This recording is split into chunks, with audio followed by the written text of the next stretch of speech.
Welcome viewers.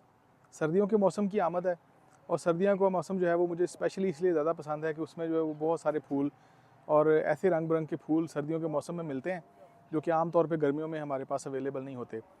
तो सर्दियों के मौसम की शुरुआत के साथ ही अभी नवंबर का पहला वीक है, तो पनीरियाँ लगनी शुरू हो गई हैं बहुत सारी।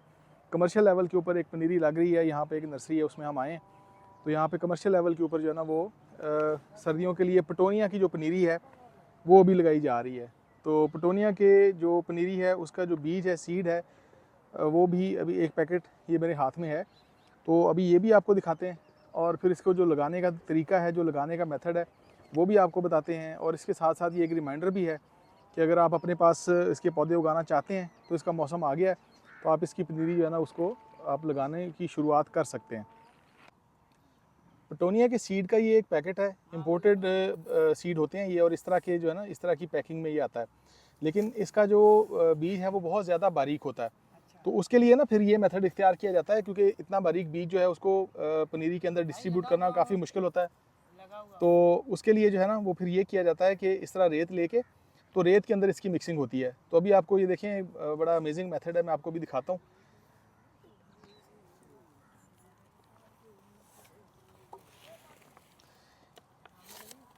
इस तरह से ये पैकेट को खोल के, तो ये अभी इसकी जो है ना ये देखें, ये इस तरह का साशे होता है इसके अंदर, एक ही साशे होता है इसके अंदर जी। पैकेट के अंदर। ये देखें इस तरह का साशे होता है, और ये जैसे आप देख सकते हैं ना, तो ये बहुत ही बारीक है। तो राई हमें पता है कि राई के बीज होते हैं, तो राई के बीज से भी आप कह लें कि ये कोई 10 गुना ज़्यादा बारीक बीज होता है। तो इसको इवनली डिस्ट्रीब्यूट करने के लिए फिर इसको ये इस तरह रेत के अंदर मिक्स करते हैं। तो ये देखें, हर जो पैकेट है इसका, उसके ऊपर इसकी तादाद भी लिखी होती है कि ये 5000 जो बीज है ये इसके अंदर इस पैकेट में मौजूद है।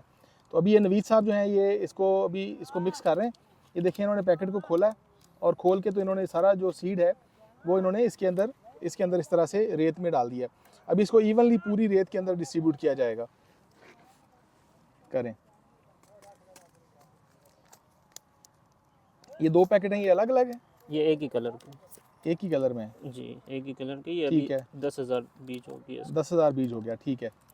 तो ये 10,000 बीज जो है, ये 2 पैकेट जो हैं इन्होंने वो इसमें इस एक जो 2 कप लेते हैं ये। 2 कप रेत, और 2 कप रेत के अंदर जो है ना वो इन्होंने मिक्स कर लिए हैं। एक इन्होंने इस तरह से अपनी एक इवन इसकी डिस्ट्रीब्यूशन की हुई है कि इतनी रेत में अगर इन्होंने 10,000 बीज जो हैं उनको आगे डिस्ट्रीब्यूट करना है तो उनको किस तरह से उनको डिस्ट्रीब्यूट किया जा सकता है। तो ये इसमें अब इसकी मिक्सिंग हो गई है। अभी हम चलते हैं, आपको दिखाते हैं कि इसकी जो पॉटिंग मिक्स है उसको कैसे तैयार करते हैं, और उसके बाद फिर इसे लगाने का जो तरीकाकार होता है वो किस तरह से होता है। ये जो पॉट हैं इनके अंदर आप देखें इस तरह से ना मिट्टी भरी हुई है। तो पहले इनको नॉर्मली मिट्टी से भरा जाता है इस तरह से। ये मिट्टी जो है इसमें 50% कंपोस्ट और 50% जो सॉइल है वो है, और इसका जो मिक्स है उसको रेडी करके इस तरह से इनको भरा जाता है। और भरने के बाद ये इस तरह का ना इनके पास एक टूल होता है, ये देखें, ये इस टाइप का लेवलिंग के। इस लेवलिंग टूल होता है। इसको ये देसी ज़ुबान में आप इसे लेवलर कह लें, या इसे देसी ज़ुबान में ये ठप्पा लगाना कहते हैं। तो ये इस तरह से रख के ना इसको इसके ऊपर से ऐसे हल्का सा इसको ये ठप्पा लगाते हैं, तो उसके बाद इसकी जो ऊपर की सरफेस है वो बिल्कुल लेवल हो जाती है, प्लेन हो जाती है, ताकि बीजों को उगने के लिए एक इवन सरफेस मिल सके। तो चलें, अभी देखें, जैसे वो रेत के अंदर बीज मिक्स किए हुए थे, तो अभी नवीद साहब जो हैं वो ये बीज इनको लगाना शुरू करेंगे। तो फिर जैसे इनकी डिस्ट्रीब्यूशन करते हैं और उसके बाद फिर इसके साथ आगे क्या होता है वो फिर आपको डिटेल जो है ना हम साथ साथ बताते जाते हैं। ये लेवलिंग इसलिए भी ज़रूरती है क्योंकि यहाँ सुराख रह जाता है ना, हाँ, तो ये सीड बहुत बारीक होता है, तो वो उसके अंदर चले जाते हैं, तो बिल्कुल ठीक है। फिर वो उगने में मसला करते हैं। देखिए, एक टेक्निकल बात इन्होंने अभी बताई है कि अगर इसकी साइडों पे, पॉट की साइडों के ऊपर सुराख रह जाएं, अगर ये ठप्पा इसलिए लगाना ज़रूरी होता है कि अगर इसकी जो साइडें हैं उसके ऊपर अगर दर्जें रह जाएं या इसके जॉइंट के साथ जो कोई खाली जगह रह जाए, तो ये बीज इतना बारीक होता है कि पानी के साथ बह के ये मिट्टी के अंदर चला जाता है और फिर उसकी जर्मिनेशन नहीं हो पाती। तो इस वजह से इसको ये लेवल करते हैं प्रॉपर, और इसको सील कर देते हैं ताकि जो पानी है उसके साथ सीड कम अज़ कम नीचे ना आ जाए।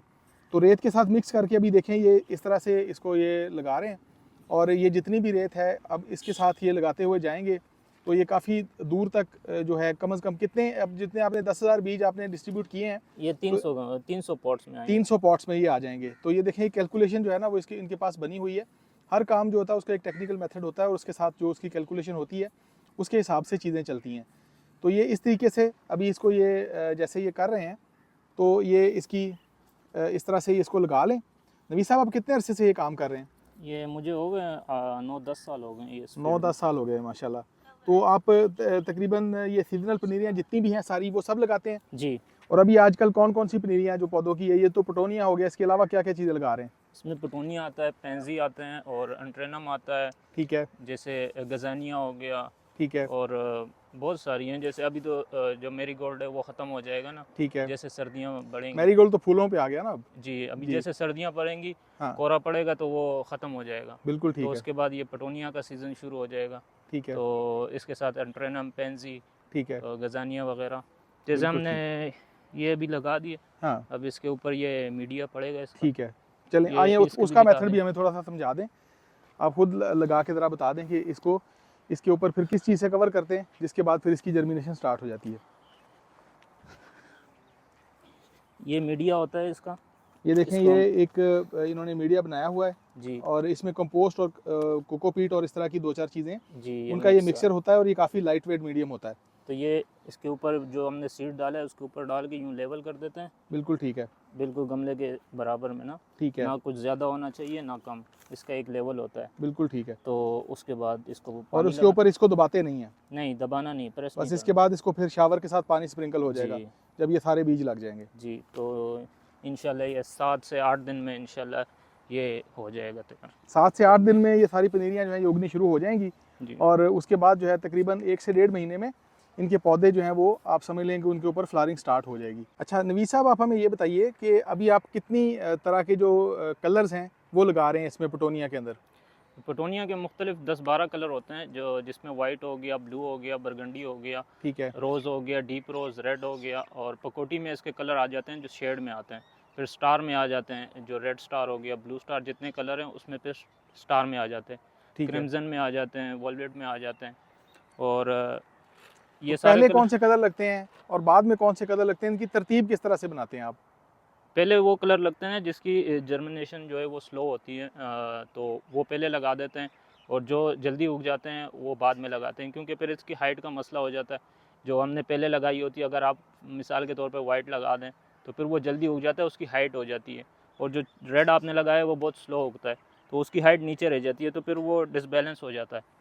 तो इसको बैलेंस रखने के लिए हमें पता होता है कि कौन सा जल्दी उग जाएगा और कौन सा देर से, क्योंकि आपने एक फील्ड में अगर टाइम गुजारा है तो आपको पता होता है किस चीज़ का क्या है। बिल्कुल ठीक है, नहीं ये बड़ी टेक्निकल बात है कि जो वाइट है वो बहुत जल्दी उगता है और जी, उसकी जो ग्रोथ है वो बहुत फास्ट होती है, रैपिड होती है, और जो रेड है वो उसकी ग्रोथ काफ़ी स्लो होती है।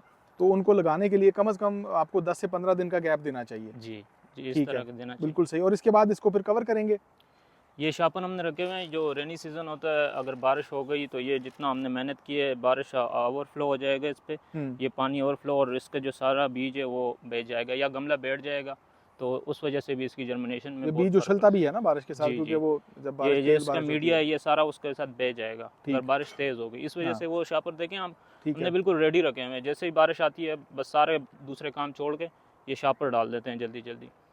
ठीक है। पॉलीथीन की जो शीट्स हैं वो आम नॉर्मल वेदर में आपको डालने की ज़रूरत नहीं है, लेकिन जैसे ही बारिश की फोरकास्ट होगी या आपको अंदाज़ा होगा कि बारिश होने वाली है, तो उस वक्त फिर आप फौरी तौर पे इसको कवर करेंगे। जी, बिल्कुल। और अगर आप देखते हैं अगर ये सर्दियाँ ज़्यादा हैं और मेरा पौधा ग्रोथ नहीं कर रहा और उसको थोड़ी हीट की ज़रूरत है, तो उसके लिए भी आप ये जो शापर आपने रखे हुए हैं उसको आप धूप में दे दें 2-3 घंटे, तो वो हीट उसको प्रोवाइड करके वो पौधा जल्दी उग जाता है उससे। टेम्परेचर को नॉर्मलाइज़ कर देगा, जैसा कि ख़ास तौर पे अभी आगे जैसे सर्दियाँ शदीद हो जाएंगी और उसमें कोहरे का जो मौसम आता है, जी, तो जी। उसमें फिर आपको थोड़ा-सा टेम्परेचर जी, नॉर्मलाइज़ करने के लिए उसका ग्रीन हाउस बनाने की ज़रूरत पड़ सकती है। जी, बिल्कुल। बिल्कुल ठीक है। तो और कोई इसके अलावा कोई टेक्निकल बात जो आप पॉइंट जो आप बताना चाहें? बस यही शापर के यही होते हैं, और अगर इसका पत्ता अगर पीला पड़ रहा है तो भी ये देते हैं, क्योंकि कोहरा ज़्यादा हो जाता है, सर्दी ज़्यादा हो जाती है, धूप उस तरह की होती नहीं है, धुंध होती है, धूप निकलती नहीं है, तो उसको हीट देने के लिए फिर हम ये शापर डालते हैं जिसका पत्ता हरा हो जाता है, पीले से उसका रंग दोबारा। फोटोसिंथेसिस का जो अमल होता है वो टेम्परेचर के साथ मुतासर हो सकता है,